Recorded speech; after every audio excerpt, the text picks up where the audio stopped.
Kita tahu mulai tahun ini dan mungkin sampai tahun-tahun ke depan ada satu tema yang Tuhan berikan. Inilah yang menjadi kerinduan hati Tuhan ya. Dalam bahasa Inggrisnya kan from peak to higher peak. Dari satu puncak ke puncak yang lain. Nah, pertanyaannya begini. Ada apa di puncak gunung? Ya kan? Kalau saudara terbiasa atau punya hobi mendaki gunung atau saudara pernah mendaki gunung, saudara tahu ya, semakin naik itu semakin tipis oksigennya dan tidak ada tanaman. Betul ya? Siapa yang di sini pernah naik gunung sampai ke puncak? Enggak cuma sampai di lereng turun ya, puncak ya. Di situ semua ada batu-batu, di situ tidak ada tanaman, tidak ada binatang ya. Kalau orang bilang, oh ada kambing hutan, ya kambing hutannya di lereng gunung ya, nggak sampai di puncak. Di sana hampir tidak ada kehidupan, saudara. Nah, pertanyaannya, kenapa sih Tuhan mau kita ada di puncak? Emang di sana ada apa? Ya, kalau di Alkitab jelas di sana ada Tuhan, pasti ya. Tetapi ada hal-hal lain yang luar biasa yang Tuhan sediakan kalau kita ini sampai ke puncak demi puncak, saudara. Nah, yang pertama, ada kaki Tuhan.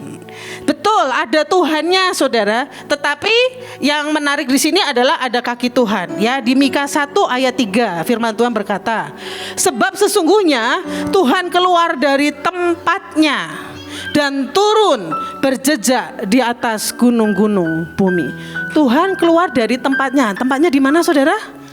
Surga. Turun berjejak di atas, di puncak gunung-gunung bumi. Nah, pertanyaannya, emang kalau Tuhan turun ke gunung, itu ada, kok Tuhan turun ke gunung, kita pertama kali lihat apa ya, saudara? Kakinya ya, kan mungkin kita kalau melihat Tuhan itu besar ya, seperti Musa kalau pernah dipanggil ke atas gunung, orang-orang Israel dari jauh dia melihatnya, wah gunungnya tiba-tiba menyala-nyala, ada api, ada petir menyambar-nyambar, tidak kelihatan ada sosok Tuhannya. Tetapi firman Tuhan berkata, dituliskan di sini, turun berjejak. Tidak hanya ditulis Tuhan keluar dari gunung dan berdiri di atas gunung, tetapi dituliskan Tuhan turun berjejak di atas gunung-gunung. Dan di Mazmur 85 ayat 14 ditulis, keadilan akan berjalan di hadapannya dan akan membuat jejak kakinya menjadi jalan. Jadi kalau saya lihat, saudara, Tuhan itu kalau memperlihatkan ya kakinya di atas gunung, artinya dia mau bilang, nak, ada jalan-jalan yang aku sediakan. Orang Israel dan tua-tua pernah tertulis ya di Perjanjian Lama, mereka melihat kakinya berjejak di atas batu pualam yang seperti batu pualam hitam seperti marmer. Paulus di Perjanjian Baru di Kitab Wahyu juga pernah menuliskan, dia melihat ya, dia menggambarkan sosok Tuhan Yesus, salah satunya kakinya itu seperti tembaga yang berapi-api seperti itu. Kenapa soal kaki ini dibahas, saudara? Karena Tuhan mau bicara, nah di atas puncak gunung ada jalan. Kan lucu ya, saudara, jalan itu tidak mungkin di atas puncak gunung ya. Puncak gunung itu cuma boleh satu orang. Setahu saya puncak gunung itu nggak lebar. Ya, saudara, kalau pernah lihat gambar gunung, itu kan selalu lancip ya, saudara. Kira-kira bisa banyak orang nggak berdiri di situ? Di situ kira-kira ada jalan nggak? Nggak ada jalan, sudah mentok Tuhan. Sudah paling pol, nggak mungkin ada jalan lain. Sudah mentok ujung di situ. Tetapi Tuhan bilang ada jalan. Nggak masuk akal ya, saudara. Sejak kapan Tuhan kita itu masuk akal? Jadi saudara, mari kita ke puncak-puncak seperti yang Tuhan mau. Ini Tuhan yang mau ya, saudara. From peak to higher peak. Dari satu puncak ke puncak yang lebih tinggi, ke puncak yang lebih tinggi terus. Kenapa? Karena ada jalan. Jadi saudara, hari ini kalau saudara berada di situasi di mana saudara ini mentok, sepertinya tidak ada jalan keluar, sepertinya saudara ini sudah, Tuhan, geser dikit udah jatuh mati Tuhan. Nah saudara, mari naik ke puncak gunung Tuhan, karena di situ ada jalan. Saudara percaya ada jalan? Nggak masuk akal, saudara. Di puncak gunung nggak mungkin ada jalan. Tetapi firman Tuhan bilang apa? Jejak kakinya menjadi jalan. Kalau ada jalan yang Tuhan buat, betul ya? Ini Tuhan yang bikin jalan siapa? Tuhan. Nggak mungkin manusia, Tuhan. Saudara, dari sampai hari ini belum ada teknologi yang membuat jalan di puncak gunung. Kalau membuat jalan di lereng gunung sudah ada ya. Tapi membuat jalan di puncak gunung sampai sekarang belum ada. Mungkin sampai besok enggak ada juga. Nah, kalau Tuhan bilang, nah ada jalan, tapi kamu ke puncak gunung, saudara mau? Enggak masuk akal, tetapi percayalah, naiklah dan melangkahlah. Ya, karena kalau Tuhan bilang ada jalan, ya ada jalan, jejak kakinya. Ya, ada jaminan Tuhan yang memimpin, tidak mungkin tersesat. Ya, jadi saudara kalau bingung, saya harus kemana ya Tuhan? Ini ada tawaran. Saya ambil atau tidak ya, saya harus ke kiri atau ke kanan. Saudara, naiklah ke puncak-puncak gunung. Di situ ada jalan sehingga saudara tahu harus kemana. Saudara tidak mungkin tersesat dan tidak mungkin ini selesai, saudara. Ya, namanya ada jalan itu berarti belum ending ya, masih dalam perjalanan. Tuhan mau berkata juga, nak di puncak gunung itu start another journey. Ya, ada perjalanan yang lain yang bukan dari manusia, yang jalannya dari Tuhan. Bukan jalan kita, bukan jalan manusia, bukan jalan dunia, tetapi jalan-jalan Tuhan. Nah, berikutnya saudara, ada apa lagi di puncak gunung?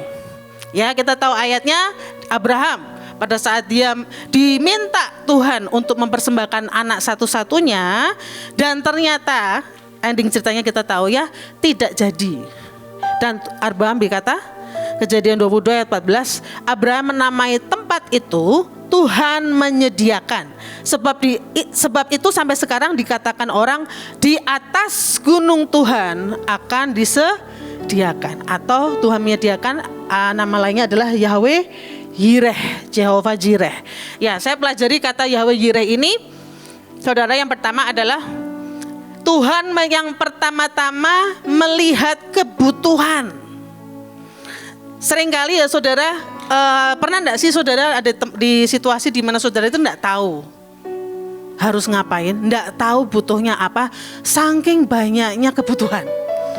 Ya, kan kemarin itu di kemarin ya, kebaktian kemarin Bu In nulis 5 hal yang kita butuhkan. Kayaknya kurang ya saudara. Mungkin listnya harusnya 100. Kita tidak tahu mana yang harus ditulis nomor 1 paling penting, karena semuanya penting. Nah, kita tidak tahu apa yang paling pas. Kita tidak tahu apa yang paling menjawab. Kan kita maunya kan, saya merasa butuh itu, bukan berarti itu solusi yang terbaik. Tetapi di sini dibilang Tuhan yang pertama-tama melihat dan Dia menyediakan. Jadi sebelum kita tahu kita butuh itu, Tuhan sudah ya kan di ayatnya diceritanya kan waktu itu Abraham menoleh ada anak kambing ya atau anak domba gitu ya, yang tanduknya tersangkut di belukar, betul ya? Itu kan kambingnya udah datang duluan ya saudara, sebelum Abraham, betul enggak? Kan enggak mungkin ya Abraham udah naik terus kambingnya nyusul di belakang, kambing jalannya lebih lama lagi saudara. Jadi kambingnya itu sudah disediain Tuhan jauh, saya enggak tahu kapan, jauh-jauh hari mungkin sebelum Abraham disuruh naik. Jadi saudara, kalau Tuhan bilang nak ke puncak-puncak gunung yuk, artinya apa? Aku sudah sediakan sebelum kamu tahu, sebelum kamu sadar yang kamu butuhkan. Ya, cerita soal Israel ini ya saudara, masih banyak cerita-cerita ajaib yang semua membawa cerita masing-masing. Saya tidak tahu persis ceritanya bagaimana, kok akhirnya terkumpul 10, sekian M untuk pesawat. Ya, saya menyadari baru terakhir untuk pesawat saja 10, sekian saudara, pesawat doang ya, belum bus, belum hotel, belum makan, belum lain-lain. Saya enggak tahu uang dari mana. Kalau kemarin Bu In cerita sampai geledah-geledah lemari buat mencari-cari, siapa tahu nemu emas segelondong atau sebutir gitu ya. Saya tidak tahu saudara ceritanya bagaimana, tetapi Tuhan sediakan. Nah, tidak kebetulan juga saudara, dari awal tahun Tuhan bilang from peak to higher peak. Dan sudah jelas ya kalau saya lihat dari kehidupannya Ibu Panglima itu sudah ada di puncak saudara. Kalau enggak mungkin kita bisa berangkat. Nah, pertanyaannya kita gimana? Ya kan gitu ya. Karena di puncak gunung sekali lagi Tuhan, saudara, enggak bisa bareng-bareng, harus sendiri. Gunungmu apa? Puncak-puncak gunungmu apa yang Tuhan mau saudara daki dan naik? Enggak bisa saudara ke gunungnya Bu In saudara. Bu In sudah menaklukkan gunungnya sendiri. Kita punya gunung masing-masing. Nah, itu yang harus kita naik. Itu yang Tuhan bilang aku sediakan masing-masing. Ya, Saudara, yang kedua, arti dari Yahweh Jireh, Tuhan yang menyediakan, adalah Tuhan membuat dirinya ditemukan. Jadi tidak ada lagi yang namanya aku kok tidak rasa Tuhan ya. Tidak ada lagi yang namanya kok aku tidak dapat apa-apa ya dari Tuhan ya. Tidak ada lagi yang namanya kok aku tidak lihat apa-apa. Saudara, kalau Tuhan yang membuat dirinya kelihatan, jadi dari kita ada effort enggak? Tidak ada. Betul ya? Dari Tuhan yang membuat dirinya kelihatan, saudara mau tidak punya penglihatan, saudara bukan panggilannya, bukan pelihat, bukan nabi mungkin, atau saudara merasa tidak terlalu peka. Ingat, kalau saudara naik di puncak gunung, Tuhan akan memperlihatkan dirinya. Tuhan menyediakan dirinya. Jadi gak cuma saudara disediakan yang saudara butuhkan, tetapi yang kedua ini lebih ajaib lagi, Tuhan menyediakan dirinya. Jadi rata-rata ya saudara kalau lihat di Alkitab, Tuhan kalau menampakkan diri ke orang, ya ke Salomo, betul ya, ke Musa, betul ya, ke Abraham, itu yang terjadi apa? Ditanya, Salomo ditanya, kamu mau apa? Betul? Abraham diberi perjanjian, betul? Musa diberi mandat ilahi dan diberi mujizat setiap hari melihat tiang awan, tiang api. Itu kalau Tuhan menunjukkan dirinya di atas puncak gunung. Ini sudah jaminan saudara. Saudara mau ada di atas puncak gunung? Amin ya. Ini makin seru ya saudara. Ada beberapa nih saya rangkum, makin ke sana makin seru ya. Yang berikutnya, ada apa di puncak gunung? Ada kabut Tuhan. Keluaran 24 ayat 16. Tuhan berfirman kepada Musa, naiklah menghadap aku ke atas gunung. Maka Musa mendaki gunung dan awan itu menutupinya. Kemuliaan Tuhan atau kabut diam di atas gunung Sinai dan awan itu menutupinya 6 hari lamanya. Saudara naik di puncak gunung, mau ada kabut Tuhan atau kabut? Di gunung itu pasti ada kabut saudara. Ya, karena dingin. Karena di ujung, di puncak. Kalau saudara tidak naik ke atas dan kelihatan kabut Tuhan, ketemunya kabut. Nggak mau ya saudara ketemu kabut? Ya, karena dibilang begini, kemuliaan ini di sini dalam bahasa Ibrani-nya bukan glory saudara, tetapi kabut. Dan kabut itu selain artinya kita sudah tahu bobot Tuhan, artinya juga adalah His manifested glory and presence. Jadi kehadiratnya itu tidak hanya dirasa, tapi dimanifestasikan. Tidak hanya selama ini mungkin sudah beberapa kali terjadi ya, debu emas ya, orang sakit disembuhkan. Nah ini lebih lagi, saya tidak bisa ngebayangin karena belum pernah ngalamin ya. Mungkin seperti yang di perjanjian lama, ada api turun, ya, ada tiba-tiba hujan yang turun hanya di kain yang dibentangkan. Itu kan manifested glory saudara. Tidak mungkin kalau bukan Tuhan dan bukan dirasa-rasa. Sungguh-sungguh ada. Kabut juga artinya mujizat, jelas ya, karena ada hadirat Tuhan yang begitu kuat, pasti ada mujizat, pasti ada keilahian. Dan yang menarik, kata kabut di sini juga artinya bukan cuman riches, kekayaan, tetapi great riches, super wealth, kekayaan yang luar biasa, tidak bisa dihitung dan dikatakan. Kabut juga artinya honor. Jadi kalau saudara naik ke puncak gunung, saudara siap-siap. Tidak hanya ketemu hadirat Tuhan, tidak hanya ketemu jejak kaki Tuhan, tapi juga ketemu kekayaan. Pasti dapat saudara. Ini yang mau Tuhan ya saudara. Mungkin beberapa dari saudara tidak mengejar kekayaan, puji Tuhan ya. Di hatinya mungkin bahkan jauh-jauh menendang-nendang, menyingkirkan kekayaan ya. Mungkin saudara seperti itu, jangan takut. Karena kalau saudara ketemu kabut Tuhan di puncak gunung, pasti ada kekayaan besar. Nah, saudara sekali lagi tidak masuk akal ya. Di puncak gunung tidak ada apa-apa saudara. Tidak mungkin ada peti emas. Tidak mungkin ada tambang. Tambang itu di bawah gunung, bukan di puncak. Ya, tidak mungkin ada rumah. Ya saya udah kemarin mencari-cari, siapa tahu ya di dunia ini ada satu rumah di puncak gunung tinggi. Nggak ada saudara, nggak kuat ngangkut material ke atas, nggak kuat membangun ya, karena terlalu keras, tidak bisa dijadikan fondasi. Nah kalau Tuhan bilang, nak, di puncak gunung ada kekayaan besar, percaya saja karena ada kabut Tuhan. Ya bukan kabut ya. Berikutnya, ada apa di puncak gunung? Ada rumah Tuhan dan pertobatan bangsa-bangsa. Yesaya 22 ayat 3. Banyak suku bangsa akan pergi serta berkata, mari kita naik ke gunung Tuhan, ke rumah Allah Yakub, supaya ia mengajar kita tentang jalan-jalannya dan supaya kita berjalan menempuhnya, sebab dari Sion akan keluar pengajaran dan firman Tuhan dari Yerusalem. Saudara, selama ini kita sudah berapa ya, 20 sekian tahun meneriakkan lawatan, meneriakkan 85% Indonesia diselamatkan, dunia 8 miliar jiwa. Saudara, kalau kita ada di puncak, enggak usah khawatir, pasti terjadi pertobatan bangsa-bangsa. Ini bangsanya sendiri yang ngomong, yuk kita naik ke gunung ya. Banyak suku bangsa akan pergi dan berkata, yuk kita naik ke gunung Tuhan.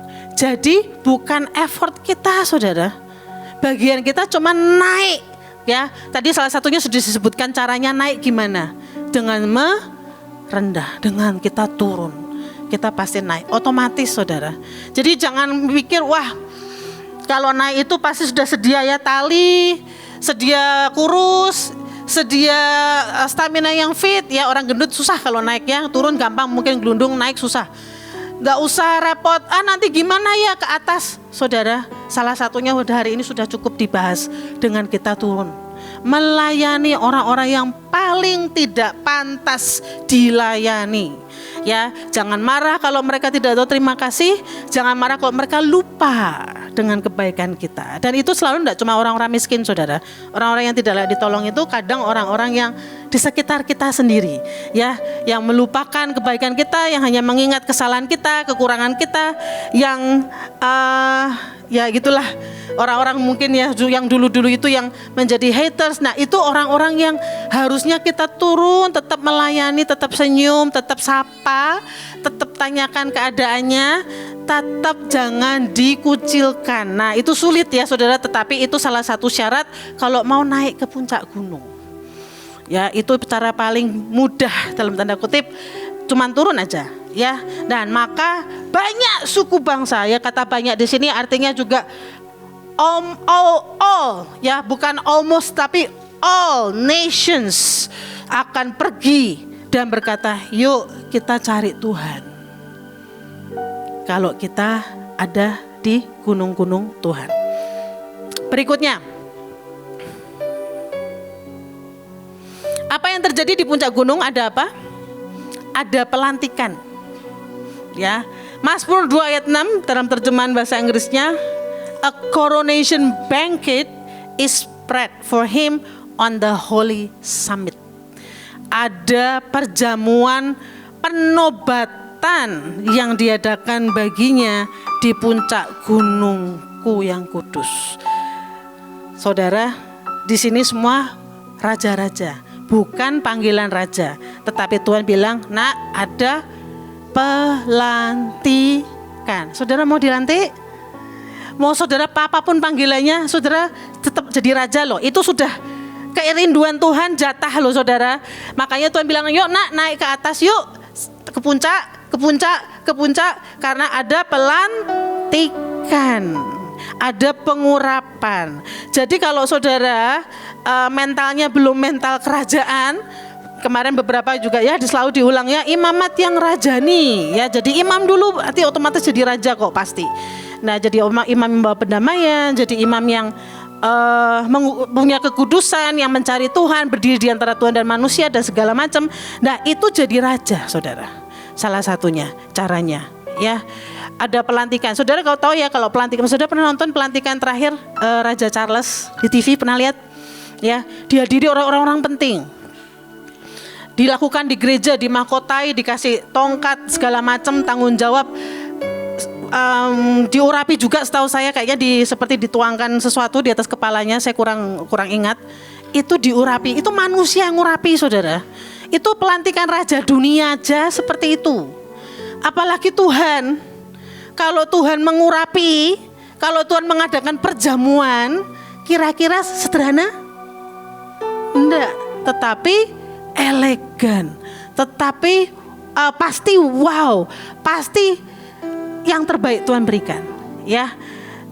Jadi kalau setiap panggilan itu kemarin di hari terakhir di Israel ada pelantikan ya, setiap panggilan itu masih manusia ya, masih segitu, sudah luar biasa sih. Tetapi secara manusia ya bisanya segitu. Tetapi kalau Tuhan yang mengadakan perjamuan, kalau Tuhan yang mengadakan pelantikan, pasti hasilnya beda. Nah, ini yang terakhir saudara, yang menarik. Ini tidak terlalu rohani ya, jadi nggak ada ayatnya ya.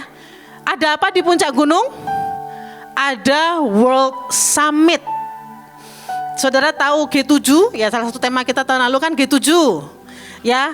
Itu G7 itu kalau ngadain meeting, pertemuan, itu bukan namanya meeting, tetapi summit. Bukan G7 meeting, bukan G20 meeting, bukan NATO meeting, bukan UN meeting, bukan WEF meeting, tetapi summit. Aneh ya saudara, dunia aja bisa lihat mereka itu di puncak. Orang dunia loh saudara. Orang dunia percaya, nih orang-orang yang kumpul nih ya, kalau G20, G7, ini 7 petinggi tertinggi di negara itu yang hadir. Kadang-kali bukan cuma presiden, tetapi semua jajaran yang penting yang mengadakan keputusan, yang membuat keputusan terakhir, itu yang datang ke summit, ke puncak sini. Jadi saudara, kalau saudara di puncak gunung, saudara diberi hak dan otoritas untuk menentukan. Enggak cuma Pak Joshua, enggak cuma Pak Luki, enggak cuma Pak Samuel yang kita tahu ya, seringkali beliau bertiga itu yang dipanggil untuk sidang ilahi, betul?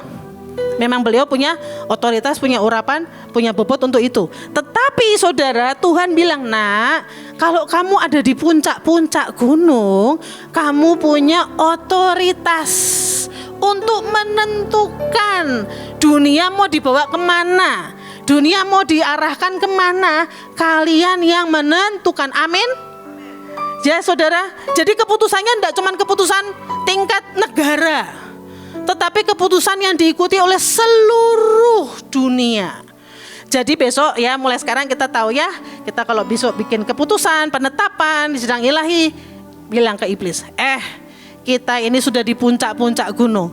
Jadi keputusan kita, apapun yang diputuskan hari itu harus terjadi dan diikuti oleh seluruh bangsa ya. Dan keputusan ini terjadinya tidak hanya untuk urusan perang ya, stop perang saja, tetapi juga urusan ekonomi ya, peraturan, kesehatan.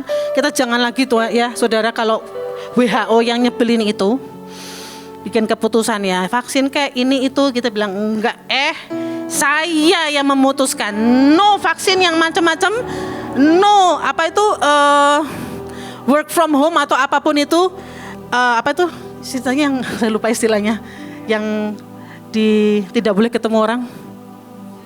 Oh ya itu tidak boleh itu ya, tidak ada seperti itu. Nah saudara, mari diputuskan karena itu yang menjadi jatah kita ada di puncak gunung Tuhan ya. Jadi di puncak gunung saudara ingat, tidak untuk lihat sunset, sunrise ya, bagus ya saudara ya.